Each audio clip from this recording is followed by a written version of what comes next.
Chapter 10.4 is a 2-day lesson. Today is the basic radical equations. Tomorrow we'll get into some tricky ones. But in order to solve higher level equations, you have to remember the order of weakest to strongest that you've been using just by nature, because what it'll do for you, if you at least understand this level, then you'll be able to make a decision if things get crazy. So we understand most of the time we get rid of the addition or subtraction first. We then get rid of the multiplication or division second, and that usually covers everything that we did.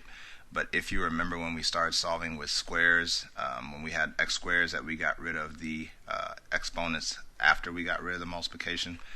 Same thing, you're going to get rid of exponents and roots. They are on the same level because they are opposites. Because if you remember, the way you get rid of a square is by square rooting both sides. Well, oddly enough, what we're going to learn today is the way you get rid of a square root is by squaring both sides. So again, just like subtraction is the opposite of addition, division being the opposite of multiplication, the opposite of an exponent is its root. So I'll even take it a step further. The way you get rid of a third power is with a third root. The way you get rid of a fifth root is with a fifth power. So again, that's just what you need to understand in terms of where you're going to be going with all this. And then of course anything that groups is going to be the most powerful thing there. Now, grouping symbols could be parentheses. It could be that you have x plus 2 in parentheses.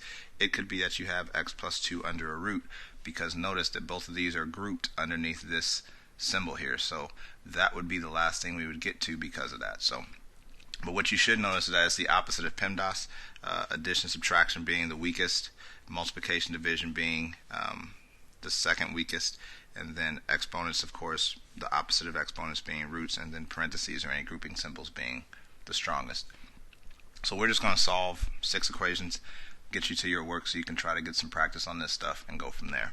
Again, this is all about your logic. This is all about how you think about it. And again, whenever you solve, you are working your way into the x. So this is where I want to end up from the weakest. So the first thing we would do is add 6 to both sides and bring everything else down. So that would be 28.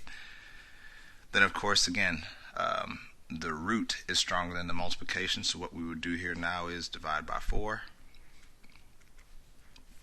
And the way you get rid of the square root is by squaring both sides. So you literally put a parentheses around both sides, the square cancels the root, and whatever you end up with on that comes down. And that is it. Alright. Number 2, again, working your way to the x. X's best friend is 6. The next thing would be the root. The next thing would be the 3. The next thing would be the 7. Again, just working your way out. So you bring down everything else. I think that's 15. Again, yes, addition, subtraction is usually the weakest, but this 6 is under a grouping symbol, which means the first thing we want to get rid of is this 3. And so we bring down the square root of x plus 6 and a 5. We then have to get rid of the grouping symbol before we can even touch the 6. So we square both sides and then subtract your 6 from both sides, and that covers everything that you need there. It should be the case, especially if you do it right, that you can type this into your calculator. 3 square root of 19 plus 6. Notice that that parentheses opened up, so we have to close it because that's everything under there, and then plus 7 should give me 22, which it did. So again, you can even check it on your calculator, which is a good thing. That means that you, again, should have no reason to miss it, because as long as you care enough to kind of type it in, you should be alright.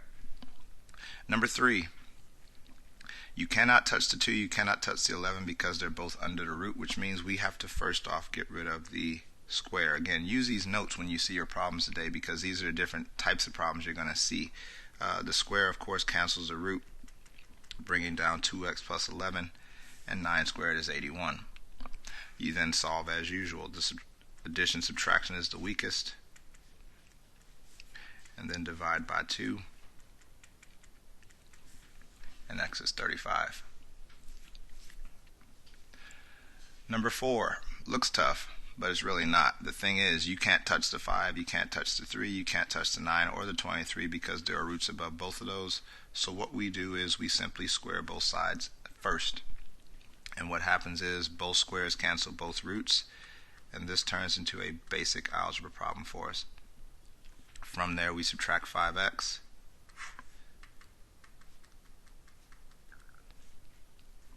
From there we add 23 to both sides.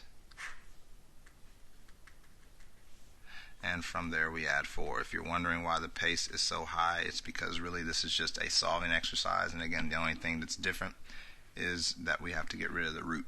Everything else we are doing in this lesson is pretty much the same as something that we've already done. Same thing here, number 5, 3x plus 2, 3x minus 7. First thing we want to do is get rid of the root, and so the square cancels the root. 3x plus 2 comes down with 3x minus 7. You then need to get your x's on both sides, so I move my smaller x, but that's almost impossible because they're both the same. And what happens is, because these are both opposites, they both cancel, bringing down 2 equals negative 7. And you have to remember that this is the one that is no solution. That if it was a true statement, and the reason it's no solution is because that's false. But if it was a true statement, like if we ended up with 4 equals 4, then it would be infinite solutions. That was something we learned, I don't know when, but I know we learned it this year because it's an important thing to understand.